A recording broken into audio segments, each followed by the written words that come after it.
की बड़ी खबर की ओर बीजेपी राष्ट्रीय अध्यक्ष चुनाव को लेकर नोटिफिकेशन जारी कर दी गई है। भारतीय जनता पार्टी ने नोटिफिकेशन जारी किया। 19 जनवरी को नामांकन होगा। 20 जनवरी को होगा बीजेपी के नए राष्ट्रीय अध्यक्ष के नाम का ऐलान। ये बड़ी खबर आपको बता रहे हैं। बीजेपी राष्ट्रीय अध्यक्ष चुनाव को लेकर नोटिफिकेशन जारी कर दिया गया है। भारतीय जनता पार्टी ने नोटिफिकेशन जारी किया। 19 जनवरी को नामांकन होगा। तो अभी बात की जाए, बीजेपी के राष्ट्रीय कार्यकारी अध्यक्ष नितिन नवीन हैं। अब 19 जनवरी को नामांकन उनकी तरफ से भी दाखिल किया जाएगा। अब देखना होगा क्या कुछ रहता है। हालांकि नोटिफिकेशन जारी कर दी गई है और मजबूत दावेदारी अगर देखी जाए तो नितिन नवीन की ही नजर आ रही है। अब ये केवल एक औपचारिकता के तौर पर किया जा रहा है, क्योंकि औपचारिक ऐलान करना बेहद जरूरी हो जाता है। अब ऐसे में देखना होगा क्या कुछ रहेगा, क्योंकि आपको बता दें कि 20 जनवरी को बीजेपी के नए राष्ट्रीय अध्यक्ष के नाम का ऐलान हो जाएगा। ये बड़ी खबर आपको बता दें, बीजेपी राष्ट्रीय अध्यक्ष चुनाव को लेकर नोटिफिकेशन जारी कर दिया गया है। भारतीय जनता पार्टी ने नोटिफिकेशन जारी किया।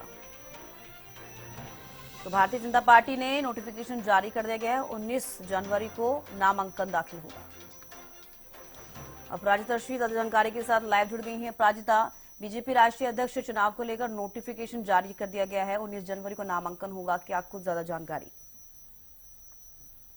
बिल्कुल, देखिए 19 जनवरी को नामांकन किया जो प्रक्रिया है, जांच की प्रक्रिया है, वापस पर्चा लेने की जो प्रक्रिया है वो 19 जनवरी को होती भी नजर आएगी। यानी अगर समय की हम बात करते हैं तो सबसे पहले जो नॉमिनेशन है, यानी जो नामांकन की जो प्रक्रिया है वो 2 बजे से लेकर 4 बजे तक होती हुई नजर आएगी। वहीं 4 बजे से लेकर 5 बजे तक यानी जो भी जो नॉमिनेशन फाइल किए गए होंगे उन्हें क्रॉस वेरीफाई किया जाएगा, चेक किया जाएगा। जिसके बाद जो भी नॉमिनी है वो अगर वापस लेना चाहते हैं अपना नॉमिनेशन तो उसके लिए भी समय दिया गया है। 5 बजे से लेकर 6 बजे तक का समय है।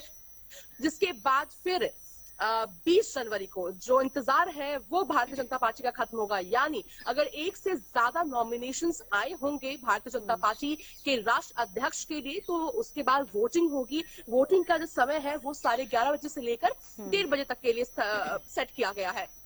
अगर कोई और नॉमिनी होता है तो ही वोटिंग होगी। अगर केवल सहमति से केवल एक नॉमिनेशन जाएगा, यानी केवल नितिन नवीन ही नॉमिनी होंगे, जिसके बाद औपचारिक तौर पर 20 जनवरी को ऐलान कर दिया जाएगा। जिसके बाद भारतीय जनता पार्टी को अपना अगला राष्ट्रीय अध्यक्ष जगत प्रकाश नड्डा के बाद मिलता हुआ 20 जनवरी को नजर आने वाला है। जी बिल्कुल, काफी लंबे समय का इंतजार और अब वो इंतजार खत्म होने वाला है प्राजिता।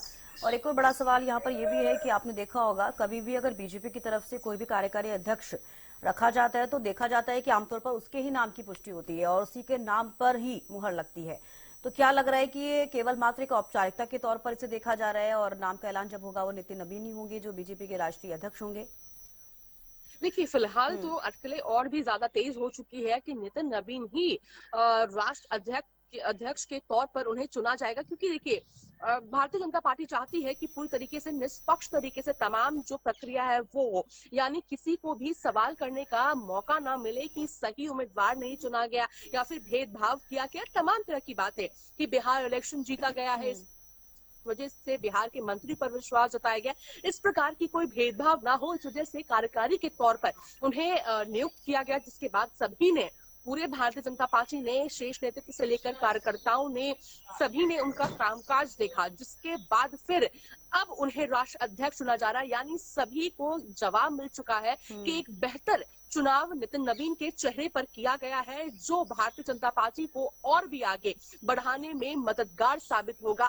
और राजनीतिक गलियारों में ये चर्चाएं और भी ज्यादा तेज हो चुकी है कि जितनी भी हलचलें थी बाकी नामों को लेकर वो सभी शांत हो गई है और सबसे ज्यादा उपयुक्त और सबसे ज्यादा जो विश्वसनीय नाम अब निकल कर सामने आ रहा है वो नितिन नवीन का होगा। यानी कहीं ना कहीं अब हम कह सकते हैं कि औपचारिक तौर पर ही नितिन नवीन का नाम ऐलान करना बचा हुआ है। क्योंकि देखिए, 21 तारीख की अगर बात करते हैं तो 20 तारीख को औपचारिक ऐलान होना है। 21 जनवरी को नितिन नवीन के द्वारा कार्यकारी अध्यक्ष के तौर पर बैठक के लिए बुलाया गया है, मगर संभव है कि 21 जनवरी को जब वो बैठक लेते हुए नजर आएंगे तो हालांकि बैठक कार्यकारी के तौर पर बुलाया गया है, मगर राष्ट्र अध्यक्ष के तौर पर उस बैठक की अध्यक्षता करते हुए नितिन नवीन नजर आने वाले हैं। तो बिल्कुल उनकी जो नाम की जो चर्चाएं हैं वो और भी तेज हो चुकी है। संभव है कि केवल एक नाम नॉमिनी के तौर पर वहां पर पहुंचती हुई नजर आए, क्योंकि एक और महत्वपूर्ण चीज भारतीय जनता पार्टी में देखने को मिलती है वो है डिसिप्लिन। हालांकि किसी से नाराजगी हो, बात ना बने, गुटबाजी, तमाम चीजें होती है, संभव है